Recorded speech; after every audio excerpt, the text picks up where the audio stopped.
Assalamu alaikum, immersive people. This is Aisha Qureshi and welcome to my channel Immersive English.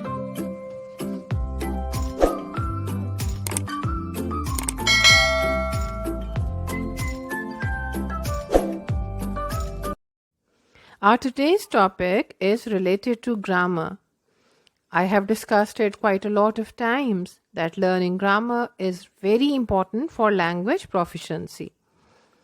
Today I am going to teach you transitive and intransitive verbs.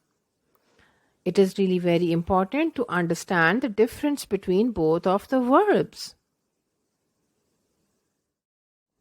A transitive verb contrasts with an intransitive verb. So first, let's understand transitive verb. Dear viewers, simply, a transitive verb is a verb that requires an object to receive the action. It is one that is used with an object, a noun, phrase, or pronoun. Let's make a concept clear with the help of a few examples. First example that you can see is, she played the guitar. So played is a transitive verb having a direct object, the piano. Second example is, Sam will catch 5 fish.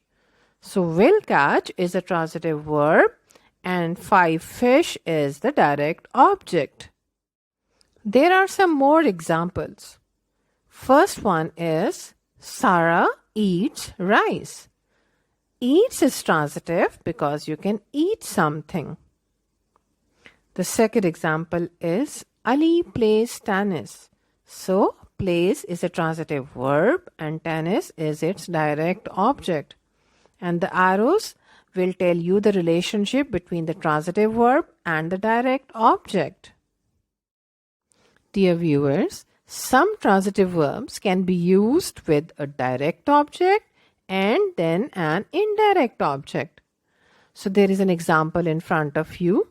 Sam bought him a large pizza. So him will be the indirect object that comes before the direct object.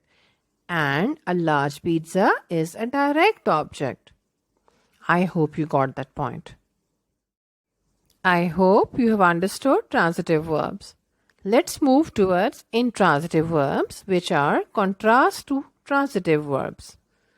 An intransitive verb doesn't take an object. So using an object soon after an intransitive verb will create an incorrect sentence. However, there may be other information after the verb, such as one or more prepositional phrases. Now have a closer look at this example. The patient collapsed. Collapsed is an intransitive verb. It has no direct object. You cannot collapse something. You can't say that someone collapsed the patient. So I hope you got the concept. Now have a closer look at this example. Here are some more examples for a better understanding.